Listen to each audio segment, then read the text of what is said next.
Ah, ça va être compliqué cette semaine. Hein.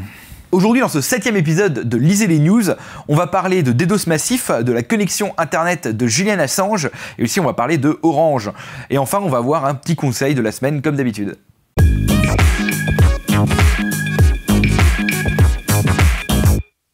Pour commencer, vendredi, l'Internet mondial a reçu un immense déni de service distribué. Cette attaque aurait été menée par plus d'une dizaine de millions d'objets connectés. Leur but aurait été d'attaquer l'entreprise DIN et ainsi faire tomber en gros tous les gros sites internet du style Twitter, Spotify, Netflix, GitHub. Il y a eu vraiment beaucoup de sites qui ont été indisponibles.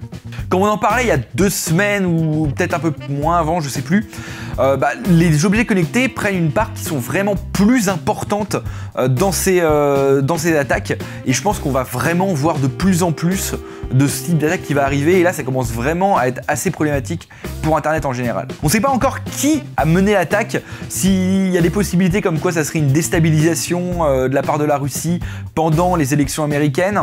Il y a aussi comme quoi c'était des cybercriminels totalement indépendants. On parle aussi de représailles en rapport avec la coupure de la connexion internet de Julian Assange, qui est, je vous le rappelle, dans l'ambassade de l'Équateur à Londres. Son accès à internet a été coupé, on suppose à cause de la fuite des données des mails d'Hillary Clinton, qui a été fait un énorme rebondissement aux États-Unis. C'était vraiment une grosse affaire il y a une semaine.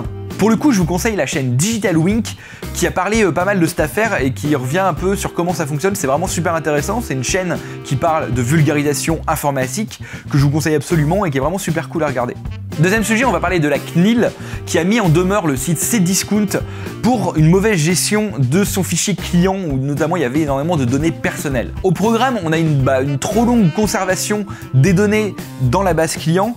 On a aussi des commentaires qui sont pas super nécessaires, par exemple comme quoi telle personne est raciste ou telle personne a récemment eu une attaque cardiaque. C'est pas super utile dans un de ses clients normalement. Le pire dans tout ça, c'est que la société stockait des cartes bancaires en clair dans la base de données, ce qui est assez hallucinant pour quelque chose qui se fait en 2016 et pour un site qui est de mémoire, je crois, le 2e site en ligne français le plus visité. Le site brasse en moyenne environ 11 millions de visiteurs uniques par mois, ce qui fait quand même pas mal. Cdiscount a 3 mois pour corriger un peu, pour rectifier le tir, ce qui est assez souple quand même, parce que c'est pas un petit truc quand même. Stocker des données, des cartes bancaires en clair, c'est vraiment pas le top. On va voir ce que ça va donner. Donc affaire à suivre sur Cdiscount, on va pas les lâcher à mon avis. Et ils vont moins rigoler en mai 2018 quand il y aura le règlement européen pour la protection des données personnelles qui là va faire nettement plus mal en termes de sanctions. On passe ensuite au sujet principal, on va parler de Orange.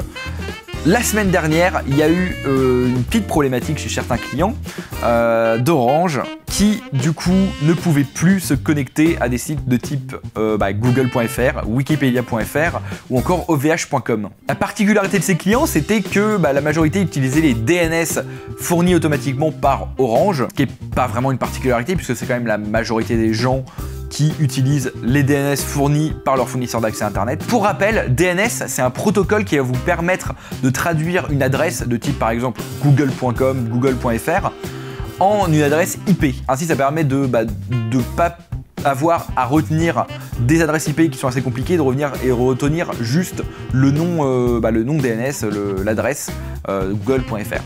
Donc la majorité des clients n'ont pas pu se connecter au site en question, mais c'est pas ça le pire.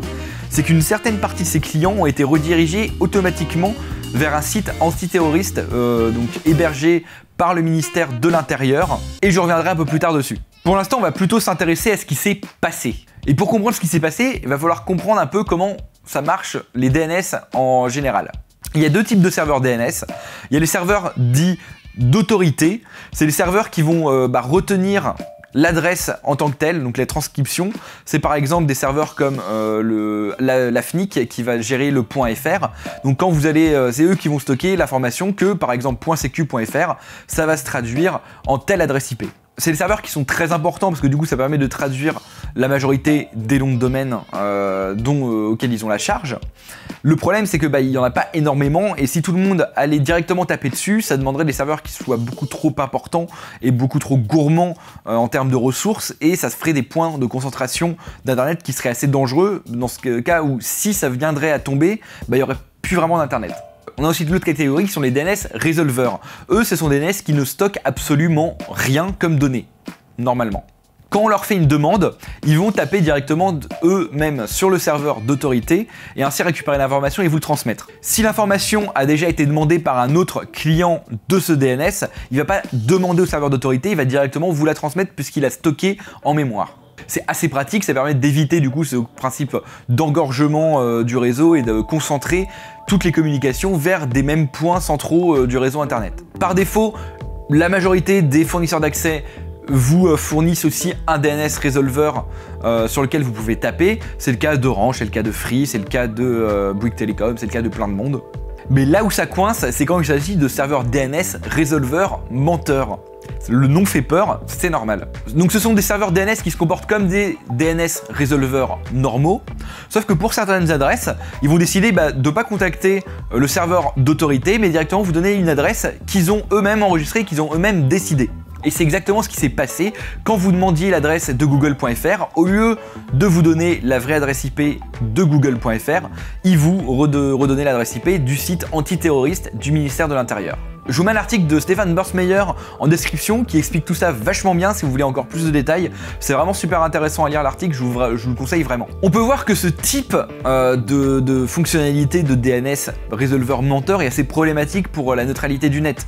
Si vous ne pouvez pas avoir confiance dans les noms sur lesquels vous allez taper, donc si vous allez chercher vraiment sur google.fr, ou j'ai arrêté de dire google.fr parce que je le dis tout le temps, si vous allez par exemple sur facebook.fr, il faut que vous ayez confiance dans votre DNS pour qu'il vous envoie bien sur la page de facebook.fr et qu'il ne vous mette pas sur un autre serveur qui ressemble pour essayer de, par exemple, voler vos informations de vos logins de connexion.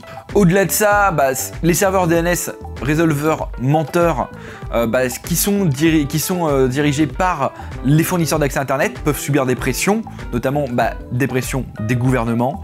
Et évidemment, ça s'est déjà vu pour tout ce qui est printemps arabe. Les gouvernements ont demandé aux fournisseurs d'accès de couper carrément, de plus donner les adresses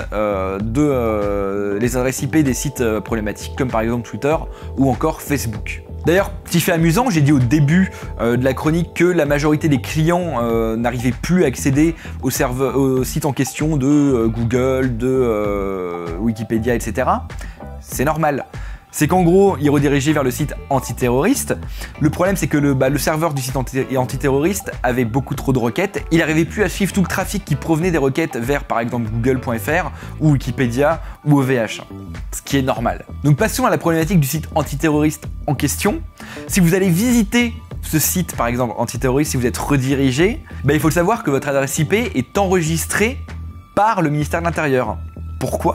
Parce qu'il y a la loi Urvoas qui va du coup, je l'ai noté, pénaliser jusqu'à 2 ans de prison et 30 000 € d'amende le fait de consulter habituellement tout site faisant la promotion de terrorisme. Rien que ça. Le ministère a quand même demandé à retirer les traces qui sont survenues durant cet incident. C'est pas mal, mais ça a quand même permis de mettre en lumière encore davantage que cette pratique se faisait toujours de tracer les utilisateurs qui du coup allaient sur des sites potentiellement terroristes, en tout cas qui étaient bloqués par l'État au niveau des fournisseurs d'accès. Et d'ailleurs, est-ce que c'était vraiment un bug? Est-ce que c'était vraiment quelque chose de volontaire? On ne sait pas encore vraiment pourquoi, mais il semblerait que ça soit en gros un fichier de test qui a été utilisé à la place d'un fichier de production pour du coup donner des informations à ces DNS Resolver menteurs. Et du coup, en copiant le fichier de test, il y avait par exemple pour tester, ils ont dû mettre google.fr, Wikipédia, OVH pour rediriger vers le site antiterroriste. Ça doit être des tests qui ont été effectués et du coup ils l'ont fait et au lieu de mettre le fichier en prod, et du coup voilà. Il y a tout le trafic qui est redirigé vers ce site.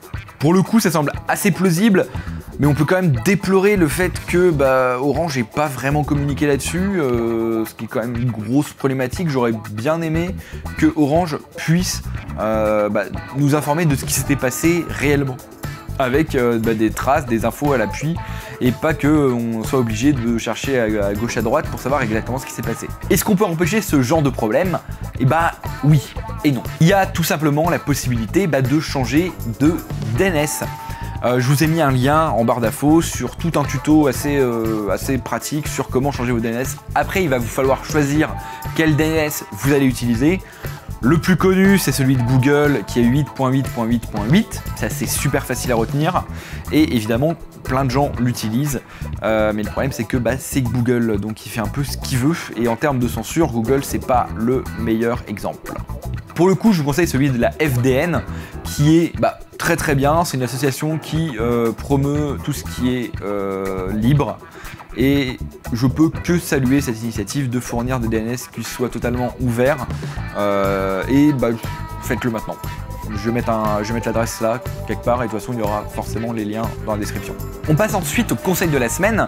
Conseil de la semaine qui a été fourni par Eric Beaulieu sur le dernier épisode, le dernier LLN de la semaine dernière. Le conseil porte sur Yahoo et sur la possibilité d'utiliser les serveurs POP de Yahoo pour récupérer ses mails.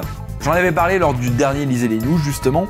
Donc ça vous permet d'utiliser des services mail comme Gmail ou alors des clients comme Outlook ou Thunderbird qui vous permettent du coup de récupérer les mails sans passer par la fonctionnalité d'auto-forward. Bon, évidemment, il faut que la fonctionnalité soit présente chez le fournisseur de services mail. C'est pas forcément évident, mais c'est déjà pas mal et en tout cas pour le coup ça marchait plutôt bien. Comme d'habitude, je vous rappelle, n'hésitez pas à me donner des conseils de la semaine si vous en avez en tête. Moi de mon côté, je vais essayer d'en trouver des qui sont plutôt sympas. N'hésitez pas, c'est plutôt cool comme concept, en tout cas je le trouve. Donc voilà. N'hésitez pas, mettez plein de commentaires, c'est cool. Au sujet des news de la chaîne, comme vous avez pu le voir, hier il y avait un épisode du coup qui est sorti du point sécu, enfin.